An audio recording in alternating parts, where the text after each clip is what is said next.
After training for over 26 years, I've pretty much done every exercise that's out there. And I can tell you from personal experience that not all exercises are created equal. Of the hundreds of exercises I've tried, these are the 4 exercises that complement each other the best. And together, they hit almost every muscle in your entire body. If I had to build everything around just 4 exercises, these are the ones I'd bet my physique on.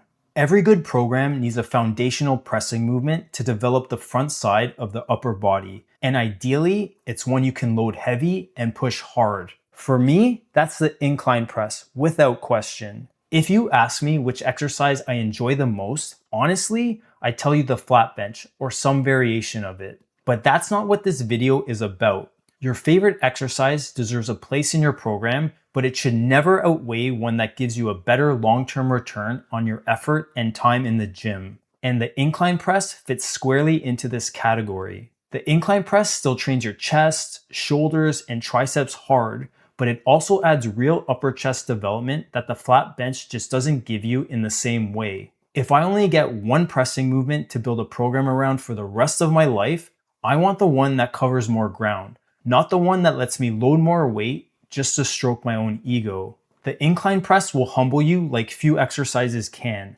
Most people press less weight on an incline than they do on a flat bench, and that's a trade-off worth making for the extra development you get back, along with the discipline and restraint it teaches that carry over into every other lift that you do. Whether you choose a barbell, dumbbells, or a Smith machine, you really can't go wrong here. The difference between these variations is minor enough that your choice should really come down to personal preference. Just choose the one that feels the best to you, load it, and push hard. Just like every good program needs a foundational pressing movement, the same holds true for a pulling movement to develop the backside of the upper body. For me, that's the pull-up, hands down. The incline press moves you horizontally, the pull-up moves you vertically, and together they cover the 2 primary movement patterns your upper body performs on a daily basis. If I get only one pulling exercise, this is it. It's mainly a lat exercise, but your mid-back, upper back, and biceps are all getting hit hard and being built right alongside it. And if you can't do a strict pull-up yet, that's not a problem. This is still a movement you can build toward. Using an assisted machine or a band for support trains the exact same movement pattern and helps you build the strength required to eventually perform it unassisted. The real strength of the pull-up is its versatility and adaptability. You can change your grip direction, your hand spacing, or work around an injury, and each adjustment hits the muscle slightly differently. Want to bring your biceps into it more? Take an underhand grip. Want your lats to do more of the relative work? Take an overhand grip.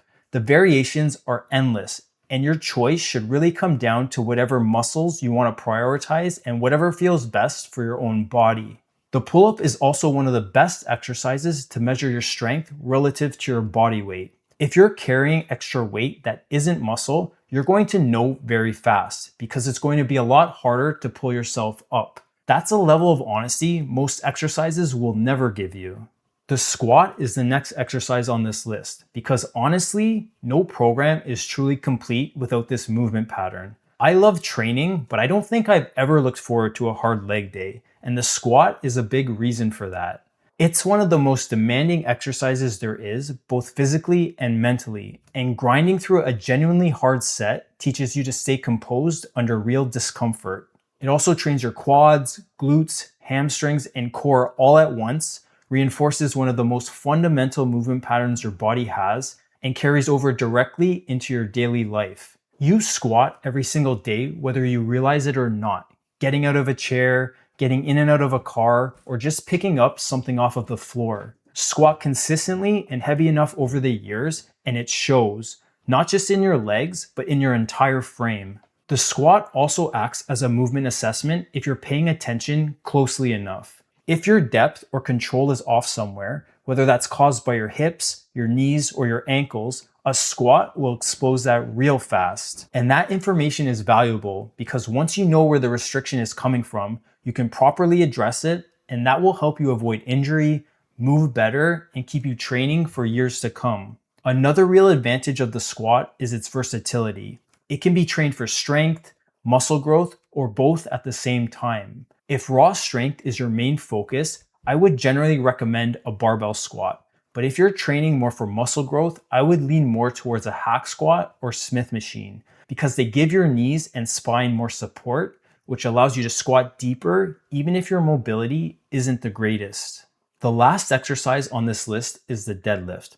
And if you ask me, it might be the single best exercise there is. The squat is demanding, but the deadlift is on another level altogether. It's the one exercise I genuinely have a love-hate relationship with. It's the only one I really need to lock in for before I even touch the bar. In my opinion, this is the exercise that builds the most mental resilience. Every time I do it, I don't always want to, but I do it anyway. And that's really no different than showing up to the gym consistently.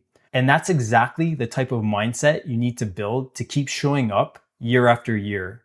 The deadlift trains most of your posterior chain in one lift, including your hamstrings, glutes, and lower back, all working together under a heavy load. Your quads are doing real work here too, especially as you drive the weight up from the floor. It also trains your traps hard, demands real core stability, and challenges your grip on every single rep. It reinforces the hip hinge, which is one of the most important movement patterns you use in your daily life. And it demands real technical precision, the kind of focus that carries over into how you approach every other lift in your program. Getting stronger doesn't always mean you're putting on more muscle, but in my experience, I've never gotten stronger on the deadlift without also putting on a significant amount of muscle. Here's what people get backwards. They're scared of the deadlift because they've had a previous injury or they've heard a horror story and they think it's bad for your back. In reality, it's one of the best tools you have for building a resilient back that holds up under real load both inside and outside of the gym.